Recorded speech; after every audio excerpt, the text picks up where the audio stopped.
नमस्कार, आप देख रहे हैं न्यूज 18। मैं हूं आपके साथ मेनका चौधरी और शाम के 7 बज गए हैं। वक्त खबर दमदार का। पीएम मोदी ने कांग्रेस पर निशाना साधा। उन्होंने कहा है कि देश में कुछ लोग हैं जो नकारात्मकता के भंवर में फंसे हुए हैं, निराशा में डूबे हुए हैं। पीएम मोदी ने कहा कि अभी हमने 5 अगस्त को देखा कि कैसे काले जादू को फैलाने की कोशिश हुई। ये सभी सोचते हैं कि काले कपड़े पहनकर उनकी निराशा हताशा का काल समाप्त हो जाएगा, लेकिन उन्हें पता नहीं कि वो कितनी ही झाड़ फूंक कर ले, कितना ही काला जादू कर ले, अंधविश्वास कर ले, जनता का विश्वास अब उन पर दोबारा कभी नहीं बन पाएगा। पीएम मोदी की ओर से कांग्रेस पर यह निशाना साधा गया। 5 अगस्त को देखा है कि कैसे काले जादू को फैलाने का भरपूर प्रयास किया गया। ये लोग सोचते हैं कि काले कपड़े पहनकर उनकी निराशा हताशा का काल समाप्त हो जाएगा, लेकिन उन्हें पता नहीं है कि वो कितनी ही झाड़ फूंक कर ले, कितना ही काला जादू कर ले, अंधविश्वास कर ले, जनता का विश्वास अब उन पर दोबारा कभी नहीं बन पाएगा। और मैं ये भी कहूंगा कि इस काले जादू के फेर में आजादी के अमृत महोत्सव का अपमान न करें, तिरंगे का अपमान न करें। इधर यूपी सरकार में उप मुख्यमंत्री केशव प्रसाद मौर्य विधान परिषद में नेता सदन बनाए गए हैं और इस घोषणा से कुछ देर पहले ही जल शक्ति मंत्री स्वतंत्र देव सिंह ने नेता सदन के पद से इस्तीफा दिया। ये पहली बार है जब केशव मौर्य को नेता सदन बनाया गया है। स्वतंत्र देव सिंह को मई में विधान परिषद में नेता सदन बनाया गया था।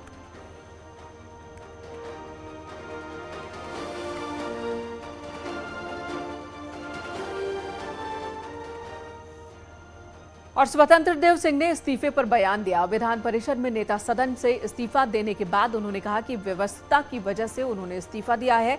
उन्होंने कहा कि जल शक्ति मंत्रालय में बहुत जिम्मेदारियां हैं, जिसकी वजह से उन्हें वक्त इस पद के लिए नहीं मिल पा रहा। आज आपने इस्तीफा दिया है मंत्री जी? हाँ, व्यस्तता के कारण थोड़ा जल शक्ति विभाग बहुत बड़ा विभाग है।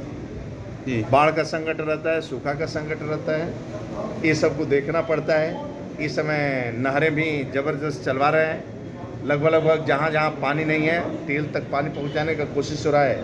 और सिंचाई भी और धान जो रोपाई होना था वो भी ठीक ढंग से हो रहा है। और स्थिति और ये थोड़ा 2024 तक लक्ष्य पूरा करना है, घर घर नल।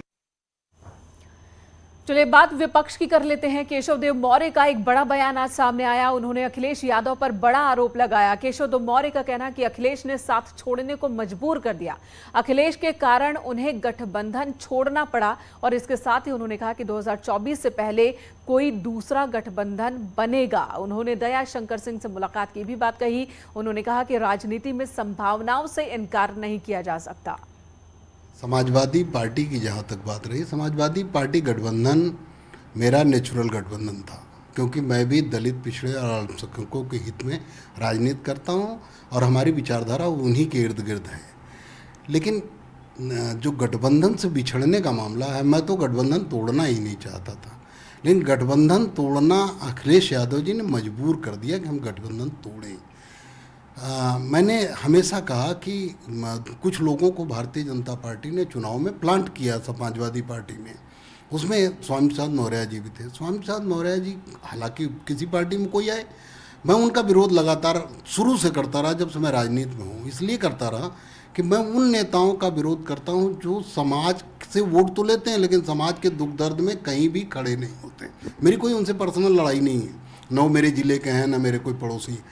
मेरी लड़ाई केवल इस बात की है कि आप समाज से वोट लेते हो तो साक्य सैनिक कुशवाहा मौर्य जब आपको बहुतायत वोट देता है तो उनके साथ जो समस्याएं होती हैं, बसपा में आप सरकार में रहे, भाजपा सरकार में रहे, किसी के दरवाजे पर नहीं गए, तो इस बात की आवाज़ तो कोई ना कोई उठाएगा, मैं उठाता हूँ। ठीक है, ये तो बात रही आपके विरोध की, आपकी उपेक्षाओं के जो शिकायत थी आप समाजवादी पार्टी से उसकी, लेकिन अब तो चुनाव बीत चुके हैं और अब चुनाव के बाद समाजवादी पार्टी भी अलग ढर्रे पे चल रही है और आप भी उससे अलग हो चुके हैं। तो जानकारी ये है कि आप बीजेपी के साथ ताना बाना बुन सकते हैं आगामी चुनाव से पहले। देखिए, राजनीति में संभावनाएं ख़त्म नहीं होती। लेकिन जहाँ तक मुलाकात की बात है, मुलाकात मेरी हमेशा से होती रही। चुनाव जब गठबंधन था तब भी माननीय दयाशंकर सिंह जी परिवहन मंत्री हैं, उस समय ज्वाइंट कमेटी के सदस्य थे, तो मेरे पास कई बार आए और वो चाहते थे कि मैं समाजवादी पार्टी गठबंधन छोड़कर मैं भाजपा गठबंधन में आऊँ। लेकिन मैंने कहा ये अखिलेश यादव जी के पीठ में छुरा घोंपना, मैं ये नहीं करूँगा। लेकिन जब गठबंधन टूट गया, मैं देखिए पर्दे के पीछे नहीं करता और लोगों की तरह कि गठबंधन में हूँ और अपना रास्ता बनाता रहूँ, नहीं। मैंने गठबंधन जब तक मैं उनके साथ था ईमानदारी से था। माननीय धर्मेंद्र प्रधान जी से भी मुलाकात हुई, लेकिन मैंने मना कर दिया। लेकिन जब चूंकि गठबंधन से अलग हूँ और समाजवादी पार्टी की मेरी ज़रूरत अगर होती तो मैं अगर नाराज़ था वो बुला के मुझे समझाते या मुझे पुचकारते। उन्होंने आदेश कर दिया कि गाड़ी दिया था उन्होंने वो भी वापस ले लिया, तो रिश्ते तो खत्म है। इधर राष्ट्रपति से मिले हैं सीएम योगी आदित्यनाथ। द्रौपदी मुर्मू से उन्होंने मुलाकात की। शिव भगवान की एक मूर्ति उन्होंने भेंट की है। बनारस के ओडीओपी के तहत बनी है ये मूर्ति। पूर्व राष्ट्रपति कोविंद से भी उनकी मुलाकात हुई है। तो ये तस्वीरें मुलाकात की आप देख रहे हैं। राष्ट्रपति द्रौपदी मुर्मू जिनसे भेंट कर उन्होंने भगवान शिव की मूर्ति उन्हें उपहार दी है।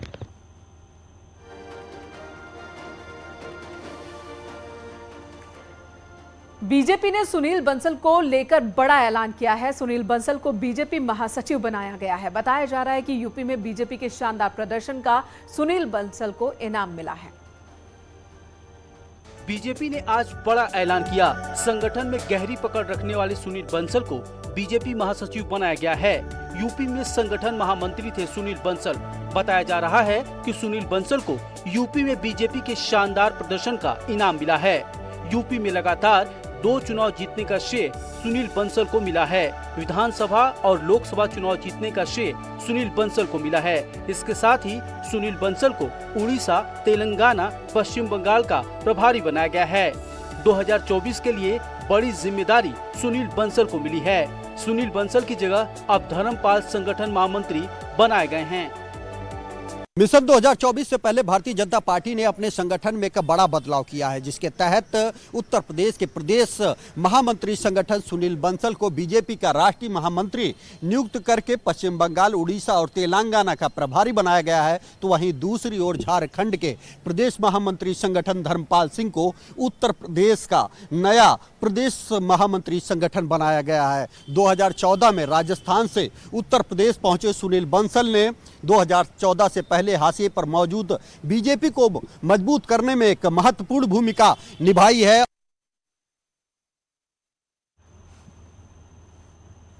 और इसी पर सुनील बंसल ने ट्वीट किया है। उन्होंने ट्विटर पर क्या लिखा है ये मैं आपको बता दें। सीएम योगी आदित्यनाथ का ये ट्वीट है। सुनील बंसल के प्रमोशन को लेकर उन्होंने लिखा है, आपके नेतृत्व में संगठन नित नए आयाम स्थापित करे। कुशल एवं ऊर्जावान संगठनकर्ता श्री सुनील बंसल जी को बीजेपी का राष्ट्रीय महामंत्री नियुक्त होने पर हृदय से बधाई और अनंत शुभकामनाएं।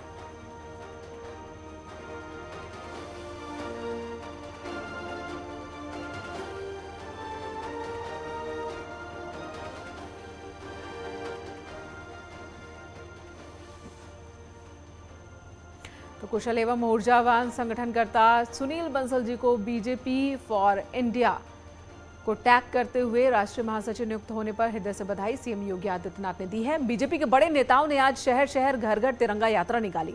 मथुरा में हेमा मालिनी कार्यक्रम में शामिल हुई तो सीतापुर में मंत्री जितिन प्रसाद ने मोर्चा संभाला। बीजेपी शहर शहर तिरंगा यात्रा निकाल रही है। मथुरा में घर घर तिरंगा कार्यक्रम के तहत मथुरा की सांसद हेमा मालिनी ने एक स्कूल में आयोजित तिरंगा कार्यक्रम में भाग लिया। हेमा मालिनी ने बच्चों में देशभक्ति की भावना को जागृत करने के लिए बच्चों के साथ झंडा लहराया, भक्ति गीत गाए और बच्चों को तिरंगा भी वितरित किया। सीतापुर में बीजेपी की बाइक तिरंगा यात्रा का आयोजन किया गया, जिसमें पीडब्ल्यूडी मिनिस्टर जितिन प्रसाद ने शिरकत की। यात्रा से पहले मंत्री जितिन प्रसाद ने लालबाग पार्क में बने शहीद स्थल पर जाकर शहीदों को नमन किया। उसके बाद बाइक तिरंगा यात्रा को हरी झंडी दिखाई। अयोध्या में आबकारी मंत्री नितिन अग्रवाल ने नाका के गांधी आश्रम से तिरंगा यात्रा बाइक रैली को रवाना किया। सैकड़ों की संख्या में भाजपा कार्यकर्ता हाथों में तिरंगा लेकर बाइक रैली में शामिल हुए। इस दौरान आबकारी मंत्री नितिन अग्रवाल ने कहा है कि आज पूरा देश आजादी के अमृत महोत्सव में शामिल हो रहा है।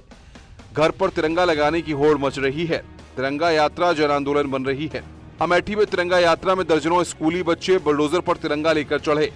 बुलडोजर पर चढ़कर भारत माता की जय के नारे लगाए गए। तिरंगा यात्रा में बड़ी संख्या में स्कूली बच्चे और बीजेपी नेताओं समेत व्यापारी शामिल हुए।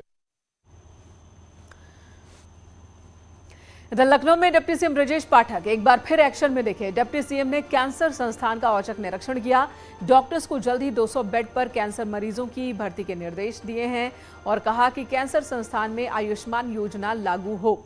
इसके बाद उन्होंने ओपीडी का जायजा लिया, भर्ती मरीजों की बात की और स्वास्थ्य सेवाओं के बारे में जानकारी ली।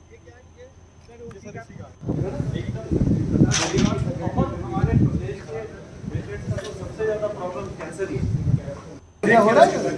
कोई दिक्कत तो नहीं हो रही? ओपीडी सब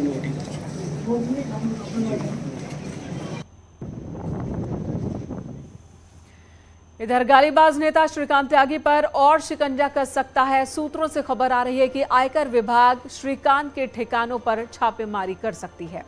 दरअसल करोड़पति होने के बावजूद श्रीकांत त्यागी ने जो टैक्स भरा है वो है 4,53,000 का। ऐसे में आशंका है कि टैक्स चोरी की है श्रीकांत त्यागी ने और इसी वजह से श्रीकांत त्यागी की संपत्ति पर अब आयकर विभाग की भी नजर है। गाजियाबाद के मोदी नगर में आलीशान कोठी का मालिक है वो। ऐसी जानकारी मिल रही है कि आयकर विभाग श्रीकांत के दस्तावेजों को खंगालने में जुटा हुआ है।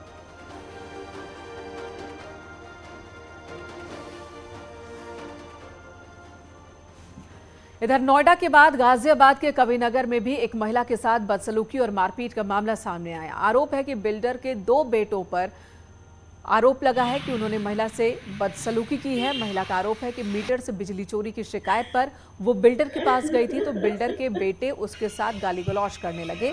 जब पुलिस से शिकायत की तो बिल्डर के बेटों ने उसके साथ मारपीट की। पुलिस ने इस मामले में बिल्डर के बेटों के खिलाफ मुकदमा दर्ज कर लिया है।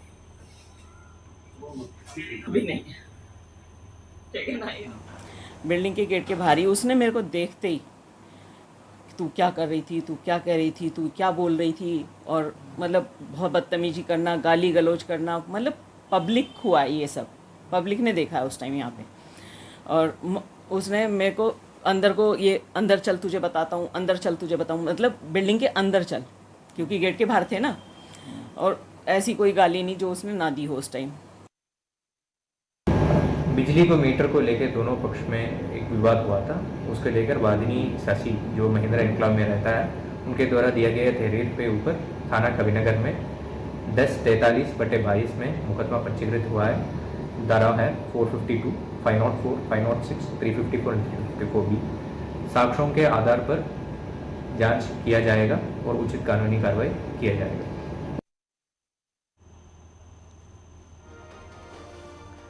मेरठ के नौचंदी इलाके में नगर निगम ने बड़ी कार्रवाई करते हुए अवैध अतिक्रमण को बुलडोजर से ढहा दिया। इस कार्रवाई के विरोध में दुकानदार धरने पर बैठ गए। उन्होंने नगर निगम के खिलाफ नारेबाजी की। सूचना पर पुलिस पहुंची और नगर निगम ने दुकानदारों के विरोध के बीच ये कार्रवाई की है। तस्वीरें आप देख रहे हैं, मेरठ की ये तस्वीर जहां पर अवैध निर्माण को बुलडोजर की मदद से ध्वस्त कर दिया गया। हालांकि यहां पर जो व्यापारी थे उन्होंने इस कार्रवाई का विरोध जताया है, नगर निगम के खिलाफ नारेबाजी भी की, जिसके बाद पुलिस फोर्स को बुलानी पड़ी। मौके पर पुलिस फोर्स की मौजूदगी में फिर अतिक्रमण हटाया गया।